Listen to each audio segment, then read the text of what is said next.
Around last year, the only thing I was really sure I was passionate about was children. I want 10 kids, and I was kind of salty about the Genius Project, so for my pitch, I got up in front of the class and said that I was going to become a teen mom for my Genius Project, and that I was going to document my progress on a blog. I almost gave my physics teacher a heart attack, so instead I sat down and I made a list of everything I'm good at, all the things I know how to do. I can run while hula hooping, I can recite the entirety of the Monty Python and the Holy Grail transcript, and I'm pretty good at Kahoot. But unfortunately, none of these interests really serve the greater community. At the end of my list was my ability to make pop-up cards, which I thought was at least a start. While Jazzy was wallowing in her state of mental confusion, I cut straight to the chase and focused on one of the key passions I've had since I was little, making crafts. Although my love of sewing and crochet isn't nearly as exotic as Jazzy's pursuit of Kahoot, I knew from an early age that making things with my hands is my strong suit. So naturally, it seemed like the perfect idea for a Genius project to somehow use crafts to better the community. My only problem was that creating something like a craft fundraiser was going to take more than 2 hands to tackle. Luckily, I have 10 hands. Hi, I'm Jazzy Chen. And I'm Brianna Yang. And through our half-Asian mental telepathy, we independently came up with the same idea to sell crafts for charity for our Genius project. Thus, Half and Half Crafts was born. The name is both a reference to our biracial makeup and the division of labor between us in creating the crafts. When we decided to work towards a common goal, we conquered one of the most daunting aspects of the Genius project: finding an idea and actually committing to it. Now, the commitment part wasn't so much of a problem for us because we were both really excited to elevate our crafting and DIY skills beyond just being the ultimate Christmas elves. This is still a really fun job, but as we began to move forward with planning our fundraiser, we realized that it was going to take more than a few balls of yarn to create the impact we desired. We needed something beyond a project that would just make us feel good about making crafts. So Jazzy and I researched organizations that were fighting for causes we were passionate about, eventually deciding to donate the money we would make from our craft sale to an organization called For Freedom. Now, For Freedom is a charity that helps young women in Thailand break free from the red light district. For those of you who don't know, the red light district is a place in Phuket which is a hub for trafficking, prostitution, drugs, and basically any other sin you could conceive of. Believe it or not, just telling girls to stop being prostitutes isn't very effective, so they teach them useful skills like how to cut hair or how to bake so that they have a permanent solution to their employment problem. Our mentor works with For Freedom in Phuket. What captured my attention about For Freedom is how it helps these young women become empowered as they learn useful trades to give them a better life. Each time Jazzy and I would sell a craft, we would be helping one of those young women find self-esteem, be confident in her talents, and escape harm. Now, that was the community impact we desired. In the middle of the summer, I actually got to go to Southeast Asia and visit our mentor and For Freedom and see what they were up to. I got to participate in their salon nights where they meet the girls exactly where they're at and they do their hair and their makeup before work, and they develop genuine relationships with the girls so that they actually want to leave their current careers. Being there, I got to have really intimate interactions with them and do things that I never thought I would have been able to do before, like pray with prostitutes. And coming back, I was just set on fire for our cause because I realized it's really, really hard to live in Southeast Asia. Once Jazzy got back from Thailand, we both got to work on creating the crafts for our fundraiser.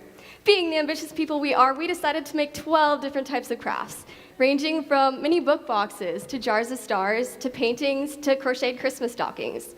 Aside from the struggle of not ever wanting to leave Michael's on our shopping sprees for materials, we faced a lot of difficulty when it came to mass producing all of our crafts. Though Jazzy does have 10 hands, it took us a lot longer than expected to create enough crafts for a full fundraiser.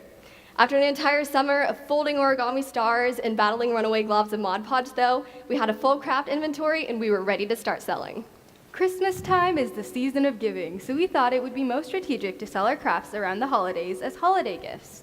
So for the entire week before Christmas, every day at lunch on the academic mall, we sold crafts in this little booth we put together during my TA period. We had a very organized system of pricing that we had created over the summers through sending out surveys and data analytics, but as it turns out, people are much more willing to pay high prices online than they are in person. So this cost $8 at the beginning of the week turned into, how much are you willing to give me for this?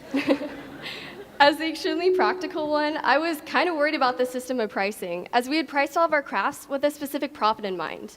When only a few people came by our craft table at lunch the first day, and even fewer people actually had money with them, you can guess that I had a mini heart attack.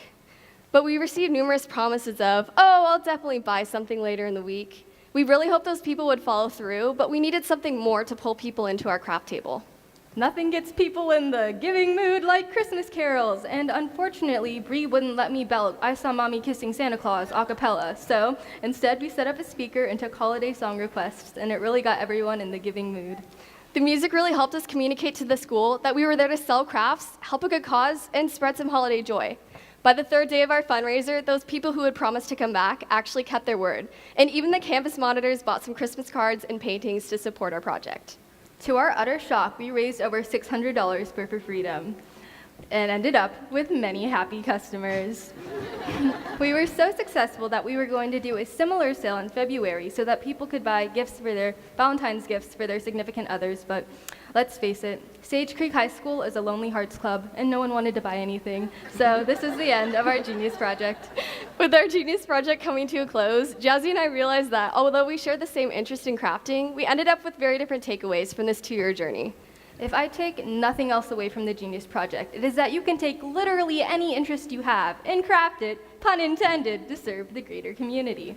Just simple contributions like giving 2 girls on the academic mall a couple of dollars for a sleigh made out of Kit Kats really add up over time. Problems are always way bigger than you think, but we can work towards the general direction of a solution, one craft at a time. For me, the success of our Genius Project meant that I had a bit of entrepreneurship under my belt, a renewed love for my hobby, and a way to help others that I'll certainly continue to use in the future. I realized that even the smallest hobby can be transformed into the most inspiring vessel for good. I mean, my hobby for crafts began in preschool. I can guarantee that my 4-year-old self had no idea that my then juvenile hobby would become my way of helping others.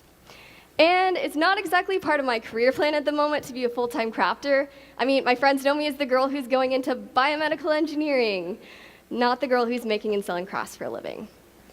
But you know what? That's okay, because the fact that I have diverse interests doesn't devalue those passions that don't seem to fit in with the rest of my life. Even our small, incongruous hobbies have worth, especially when we use them to help better our communities. And for me personally, I know I'll never let go of crafting, even if it means being the only 18-year-old in college who loves knitting and crocheting for her roommates. So don't be afraid to be that engineer who also loves to rock out on the guitar. If you're like me, don't be afraid to whip out those knitting needles in between studying for calculus classes. Don't be afraid to harness your small, seemingly out-of-place hobbies and craft them into your own unique way of helping others. Because somewhere out there, there's a person who needs you. Unique hobbies and all. Thank you.